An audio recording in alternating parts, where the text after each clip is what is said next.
Et salut, aujourd'hui on va voir entre KuCoin et Binance, quel est le meilleur exchange entre les deux. Donc dans cette vidéo on va répondre à cette question en posant le pour et le contre, en comparant certaines caractéristiques très importantes comme les frais de trading, certaines fonctionnalités que proposent les deux exchanges, et vous allez voir, cette vidéo va vous faire changer d'avis sur les exchanges et va surtout vous faire changer d'exchange. Donc on commence sur CoinMarketCap pour faire la différence des deux exchanges.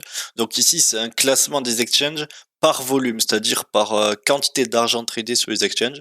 Donc on voit que Binance est premier, là où KuCoin va être seulement sixième. Enfin sixième c'est quand même une très bonne performance par rapport au nombre d'exchanges qu'il y a, comme on peut le voir ci-dessous. Donc en soi plus de gens utilisent Binance, ce qui est normal puisque c'est l'exchange le plus populaire dans le monde. Donc maintenant, on va s'intéresser au nombre de coins disponibles. Donc on voit que sur Binance, il y a 403 coins, ce qui est quand même très bien quand on compare à certains exchanges comme Coinbase ou comme FTT qui ont beaucoup moins de coins. Et par contre, avec KuCoin, on a 607 coins, ce qui peut être très intéressant vu qu'on a un nombre différent de tokens. On a des tokens qui sortent en premier sur Binance, sur KuCoin, pardon, avant de sortir sur Binance, ce qui permet d'être plus early dans le projet. Et on sait notamment aussi qu'un listing Binance peut apporter un énorme coup de pub au projet et donc le faire pump énormément. Et si on l'a acheté sur KuCoin avant, du coup, on a un certain avantage sur les utilisateurs qui vont l'acheter après sur Binance.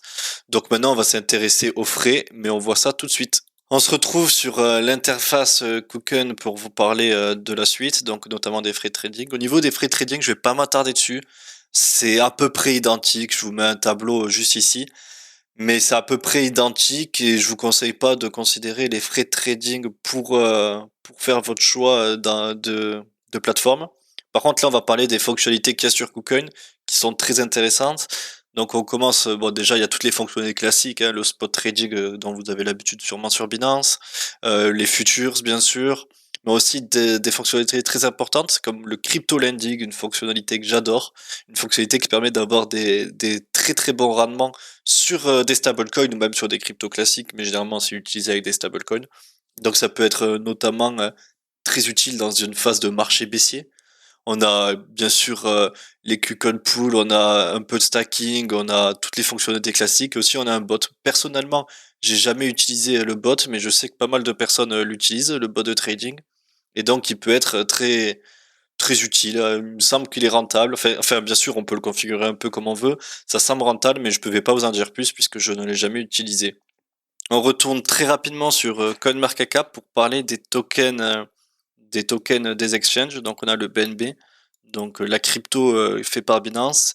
L'avantage de cette crypto, c'est qu'il y a la Binance Smart Chain derrière. Donc, c'est une structure comme Ethereum, une blockchain de structure pour pouvoir greffer d'autres crypto-monnaies. Et en plus, c'est une blockchain d'infrastructure qui est très très utilisée. C'est la deuxième la plus utilisée après Ethereum. Et aujourd'hui, on voit bien que d'ailleurs tous les shitcoins arrivent notamment sur BNB, même si Avax, Solana, FTM commencent à sortir leur nid. Et on a aussi la crypto de KuCoin, donc qui est un peu moins utilisée, donc le KuCoin token. Et avec le KuCoin token, lorsque vous en avez, ça va réduire vos frais de trading sur la plateforme. Par exemple, si vous possédez du KuCoin dans votre bag, ça va prendre l'argent de vos KuCoins, mais ça va les prendre à 25% moins. Donc vous aurez 25% en moins de frais trading. Donc si vous voulez faire du trading, le KuCoin token peut être très intéressant. Et c'est pour ça que je choisirais notamment KuCoin, notamment pour mon choix d'exchange si je cherche à faire du trading. Donc les plus et les moins des exchanges en conclusion. Donc moi je choisirais KuCoin pour trois principales raisons. Donc déjà le fait qu'il y a plus de crypto qui vous permet d'être early et donc de faire plus d'argent. Les frais de trading légèrement plus bas, mais c'est pas le principal. Mais surtout tout ce qui est fonctionnalité comme le crypto lending qui peuvent être très intéressants.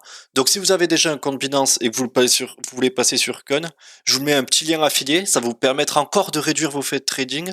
Et moi ça me permet aussi de gagner un petit truc, du coup c'est donnant-donnant. Binance, l'avantage que je donnerais, c'est la Binance Smart Chain qui est vraiment quelque chose de très très puissant. Et aussi l'interface que je trouve un peu mieux, mais moi je mets pas l'interface au premier blanc. Pour moi, c'est faire de l'argent le principal. Donc j'irai principalement sur KuCoin. Sur ce, c'est tout pour cette vidéo. Abonnez-vous et lâchez un pouce bleu pour d'autres vidéos comme ça.